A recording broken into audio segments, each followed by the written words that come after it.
Let's talk about some business news now. As the government prepares to unveil its expenditure plan for the financial year 2025-2026, the Treasury will be forced to find alternative sources of funding for the 4.2 trillion shillings budget without the International Monetary Fund support, that is the IMF. This follows the ending of the Kenya IMF program earlier on this month. Although Kenya has opened negotiations with the International Monetary Fund, Treasury Cabinet Secretary John Mbadi notes that in the coming financial year, the National Treasury has not factored in any support from the IMF. Jimmy Mbogo has more. Kenya's move to abandon the 9th review of the International Monetary Fund IMF program saw the country miss out on a 109.4 billion shillings disbursement. 13.9 billion shillings of which was meant for balance of payment stabilization. It was mutually agreed between the two of us, the IMF and the government of Kenya, that we drop the 9th review and embark on the next program. Now that discussion has already kicked off, has started in earnest, and actually I've written a letter, formal request, as is usually the practice for a successor program. The CS saying that the negotiation will factor in current global economic circumstances.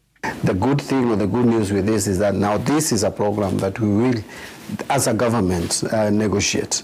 The other one was negotiated by the previous government. Now this one we will negotiate, and we'll negotiate it within the confines of what is happening in the global economy and also back at home. As the negotiations are still at very early stages, CS Mbadi says government is likely to go at it alone in the coming financial year 2025-2026, but remains optimistic that in the next program Kenya will receive higher disbursement from the institution following a quarter review by the IMF board. You see, IMF, we have also been repaying, so that opens up some space for us. 3, we had a facility of exceptional access last year, which we didn't exploit, we didn't use because the markets opened and we went to the market and managed our liability. So that is also available. And again, I want to repeat, IMF main objective is not to give loans. Mbadi has reiterated the balancing act the government has to do with the country's entire debt portfolio to avoid debt restructuring. How best can we manage the liability in a way that does not put pressure on either China or Kenya without debt restructuring? Because debt restructuring is out of question.